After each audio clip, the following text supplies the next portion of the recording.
Today on Clear Your Clutter Inside and Out, we're talking about what we hope you learn by the time you're 50. Do you really mean what you say? Are you able to have good boundaries?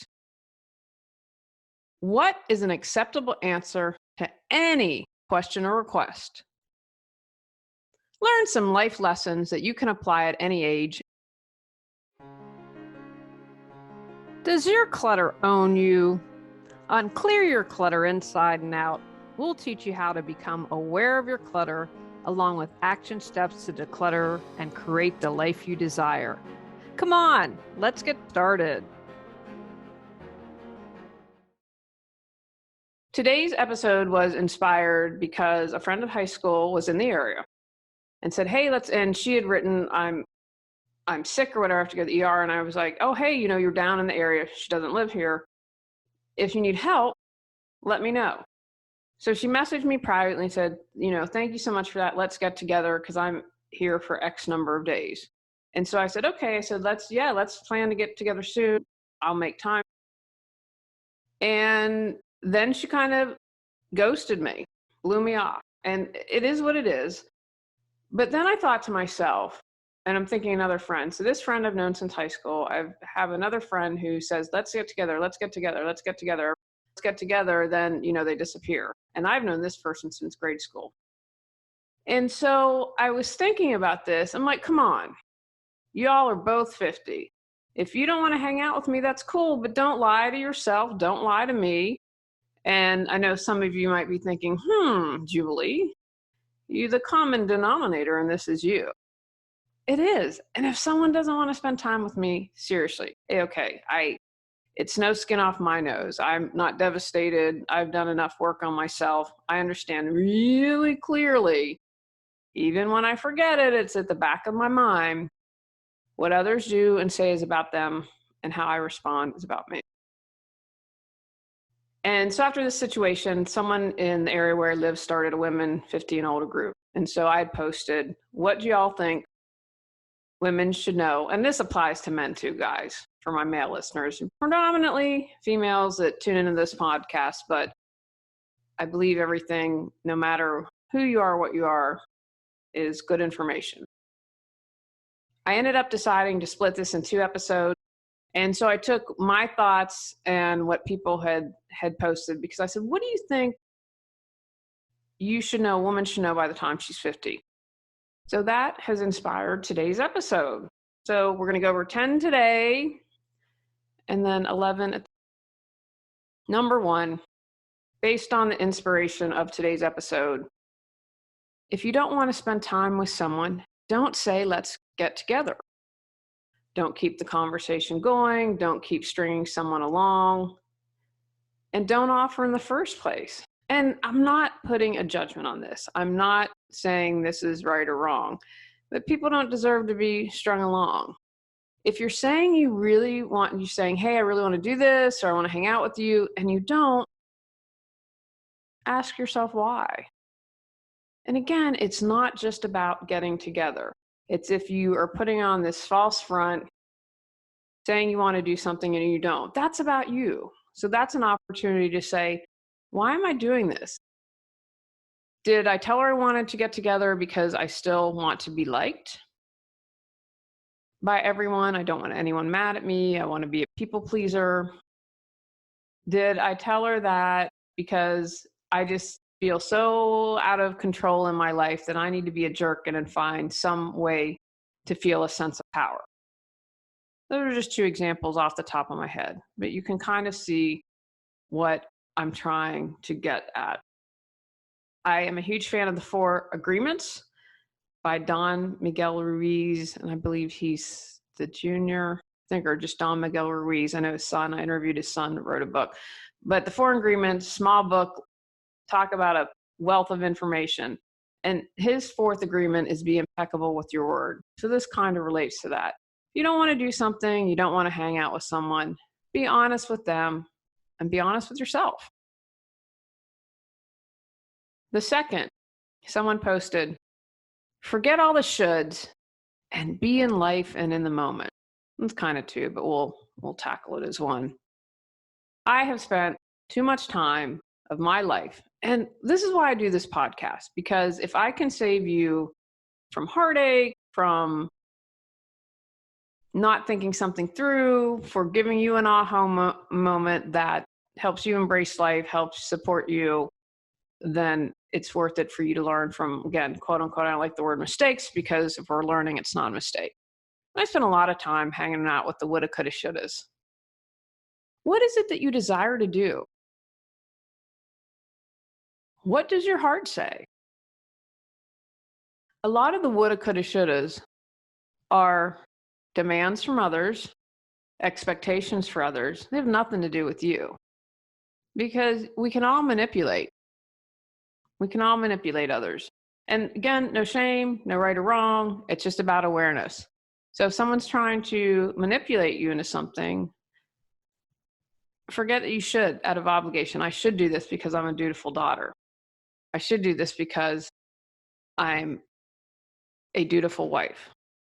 Let go of others' demands and expectations. And get out of your head and get into your body. Embrace your physicality and be in the present moment. When I was in high school, I suffered from being too skinny. I don't know if I would they didn't know a lot about anorexia. They knew a little bit. I don't think it's as understood as much as it is back when I was in high school. And I was super thin. Like my hips, I had my bones stuck out.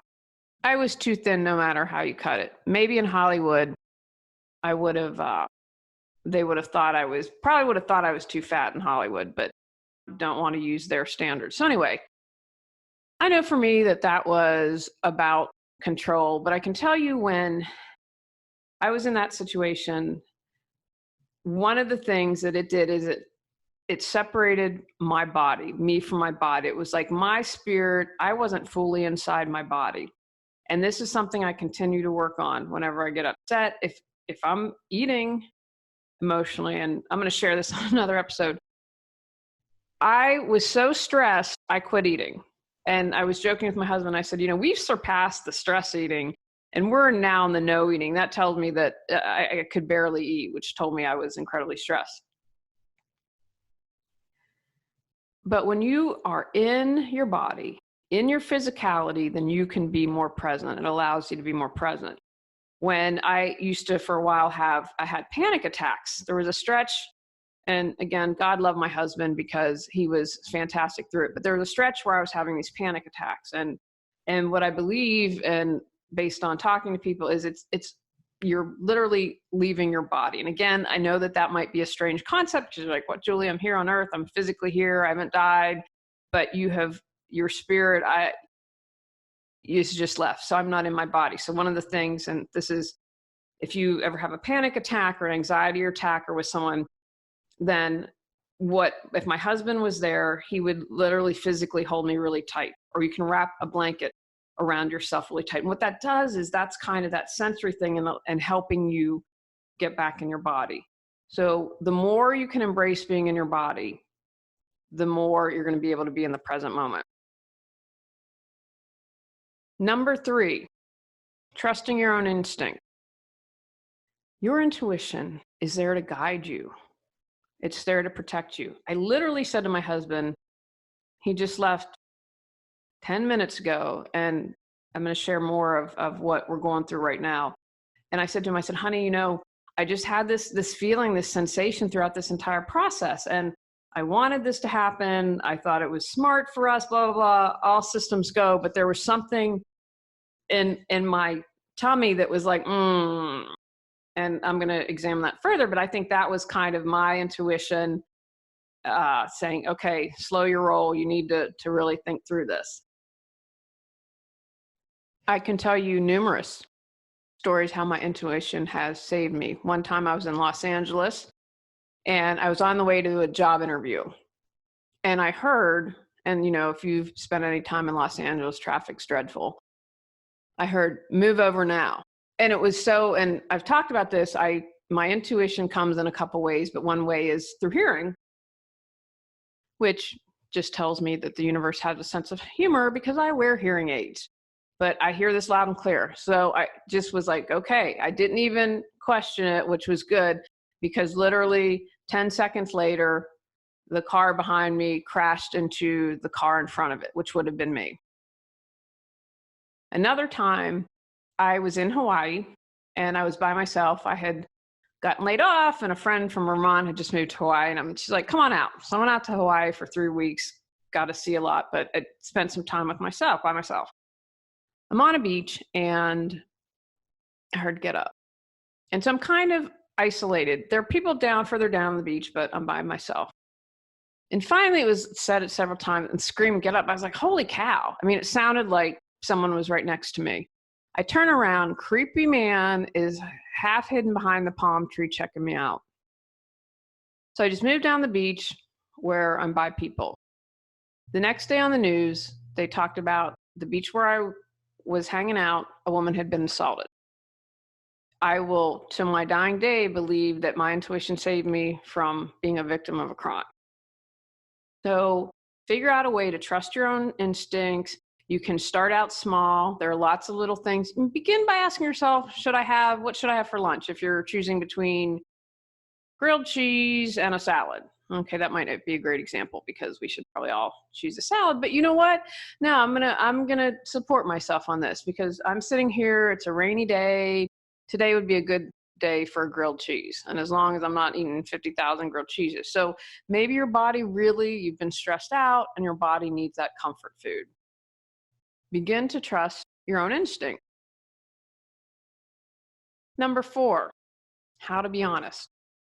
I might have to expand some of these into more in-depth episodes. This is not only with yourself, but with others. For example, I did a podcast episode on having difficult conversations. That's hard. It's hard sometimes being honest because the truth might not be easy to hear, or the truth might not be easy to deliver. But it's important to be honest with yourself and others. If you find yourself lying, this is one of those opportunities. What can I learn? Dig deeper, get to the why. Make sure that you don't put yourself in situations where you lie for others. I had a friend, and when I was living in Vermont, came to visit me, and I found out she was having an affair. And when they got together, I was the excuse. Oh, I'm going to go visit my friend Julie in Vermont. And I said, no more. I do not want to be a part of this. You do what you need to do, but you are bringing me into your lie, and I can't hang with that. And I believe she respected it and never used me as an excuse again. Maybe you lie because you're embarrassed. I had this when I first wrote this. I had this crazy dream. And I'm in this house, in this neighborhood, and these people are going to evaluate whether or not we get solar. And they ask if I know something, and I lie. And I say yes, having no idea what they're talking about. I later learn it's a TV show, and I say, well, there are just so many characters for me to remember. I don't know if I could tell you all their backstories or their names or whatever. Well, for me, that was about being embarrassed, right? I didn't want to be embarrassed. And at the time, I thought I potentially I'd already said some stuff very strongly worded on social media for the entire neighborhood to read. And I thought, oh, if I have to stand up. But I had lied because I was embarrassed. So learn why you're lying. And then again, start out being honest with yourself, how you're feeling today. Be honest with what your needs are. The more you take these little steps, the more you'll build on it. Number 5, understanding what you need. Podcast is all about clearing clutter. Be really clear on what you desire, right? Because when we clear that clutter, we can get that laser focus on what's important. Take the time to understand yourself and your motivations and what you really need. I was really, when I talked about 2018 was really tough. And I ate comfort food, I don't know, pretty steadily. There's a reason they call it comfort food, for 3 or 4 months. And I didn't get upset with myself because I knew there would be an end in sight. And what I needed was comfort. I needed comfort from friends. I needed comfort from Tony. I needed comfort from the cats. And I needed comfort from food. And I wasn't going to berate myself, get upset with myself, be angry, blah, blah, blah, blah, blah. Because I understood that in those moments, I needed as much comfort as I could get. And along with that, and understanding what you need, see if you can get from yourself what you seek from others. I thought for a really long time that I needed a man to make me happy. And part of me is embarrassed, but I thought, you know what? I share that because I know I'm not alone. And what I learned was I needed to make myself happy because Tony and I aren't always going to agree on anything. I mean, truthfully, we really argue. We're pretty good about talking things out when we, disagree. We're having this conversation and I've already been like, you know what, the ship has sailed. Let's move forward. And he's still waffling a little bit. So we're going to talk about it and that's okay. But I understand that the only person that can make Julie happy is Julie. And so the more I can, I'm trying to give myself what I expect others to give me. And again, that's not about me coming this island because I believe we're all part of the oneness, but it's about understanding what I need and discernment. Is that something I can give myself? Is that an unrealistic expectation for me to expect my husband to be in charge of my happiness? I'd say yes to that it's an unrealistic expectation. So be clear and understand what you need and what you can provide yourself. Does the thought of clearing your clutter overwhelm you?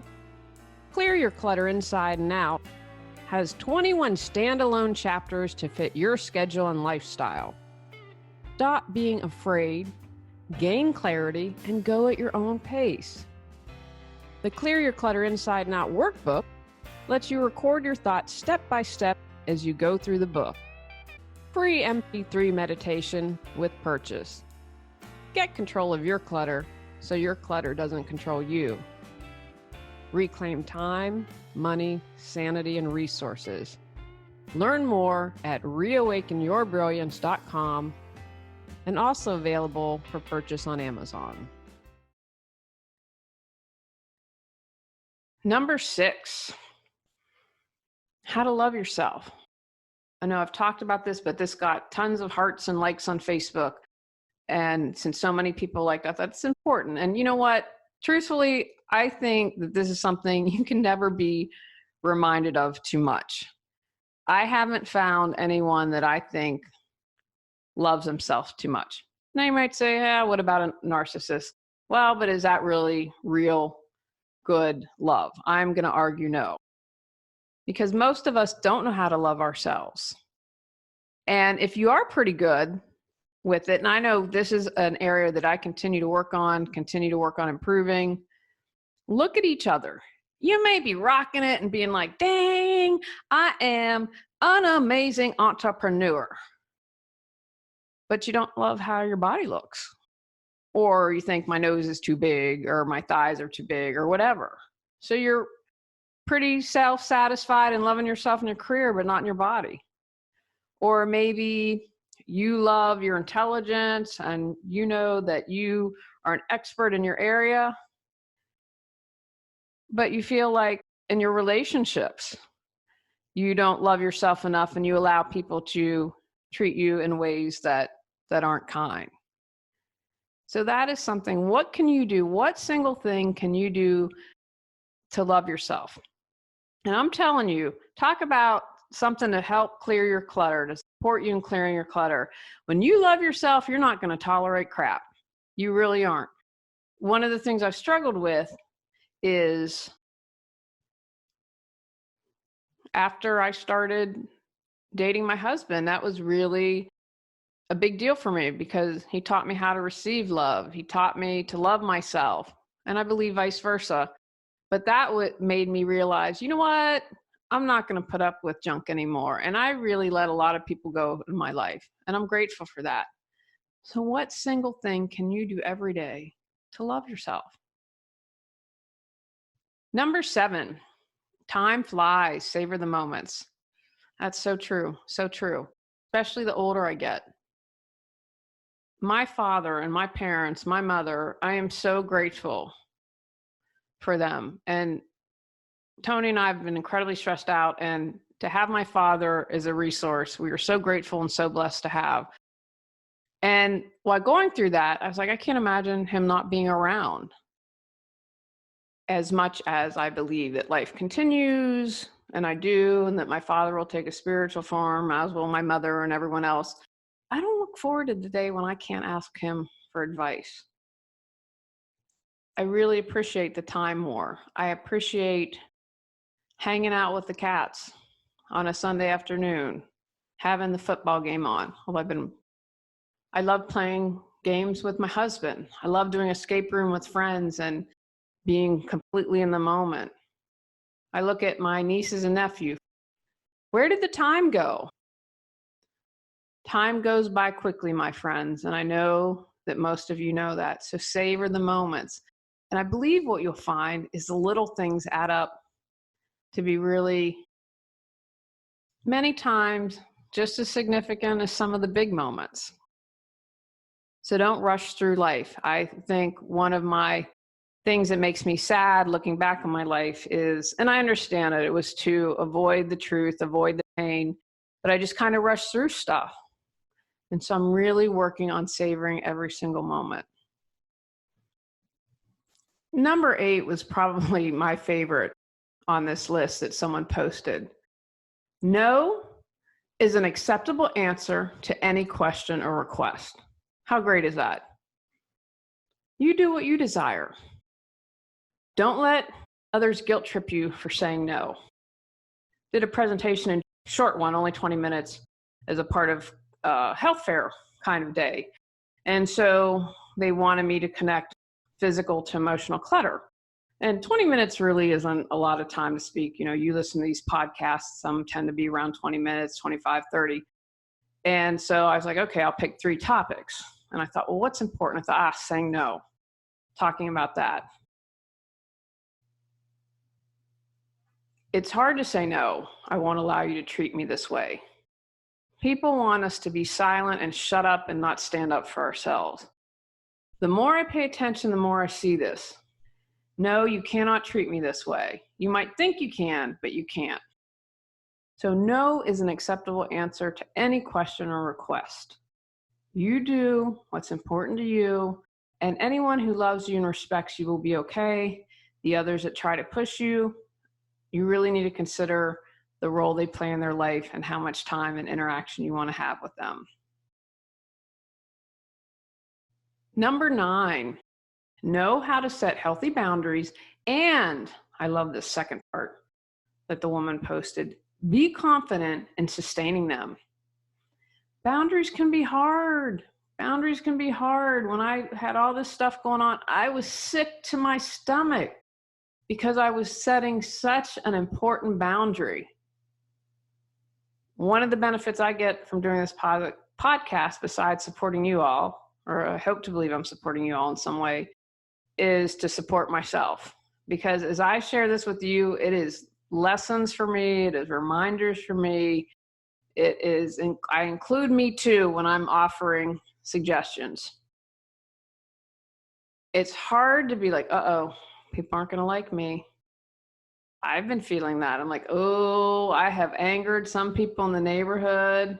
But I'm telling you, when I step back, I'm like, you know what? If they can't understand this from our perspective, if they aren't concerned with how they treated that could happen to them, thank you for removing them from my life. Thank you for having them be angry with us, because I don't want any part. I consider that a gift, but it's not easy. I once I did babysitting, and I love kids. And when I was living in Los Angeles, I used to babysit for this doctor. And he was divorced, and he and his girlfriend at the time, went to Africa. I watched the kids, and I went down to his, LA's huge. So they lived in Redondo Beach, went to the house, blah, blah, blah.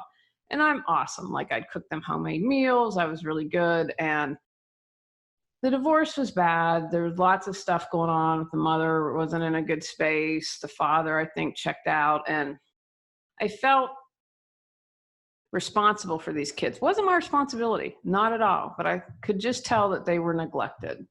So, neglect and abuse doesn't have anything to do with your socioeconomic status. And so I'll never forget, I loved the extra money. I definitely was when I was a executive assistant.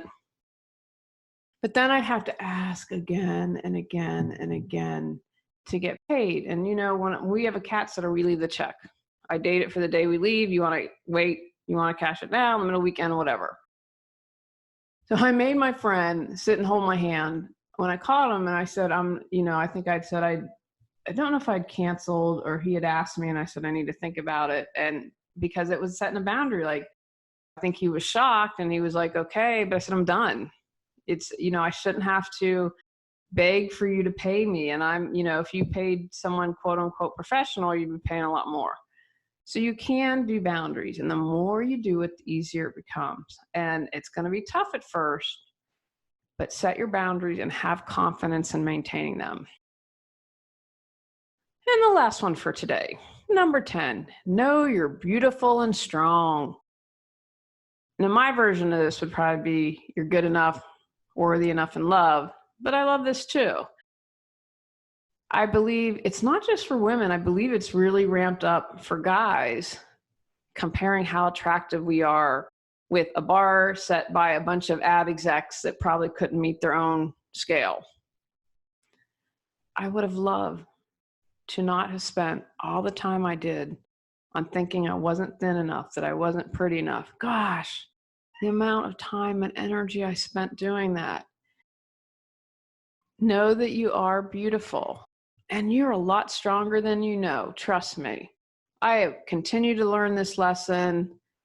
You are stronger than you give yourself credit for. You will keep learning. The more you put yourself out there, the more you stand up for yourself, the more you set your boundaries, that you are strong, you are capable. You really are. There are things that I thought, oh my gosh, no way. I would have never imagined doing the internet TV show Reawaken Your Brilliance. I'm not in front of the camera, I'm behind the scene. Ooh.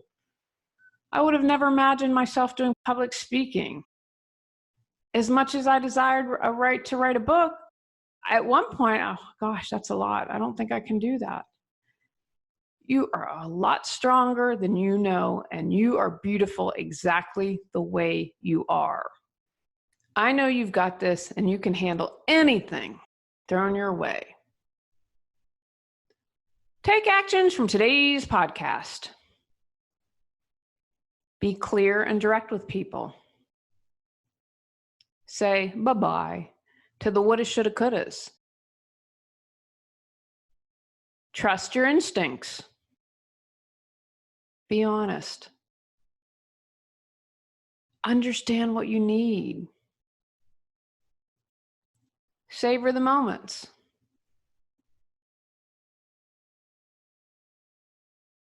Realize no is an acceptable answer to any question or request. Set healthy boundaries and be confident when you maintain them.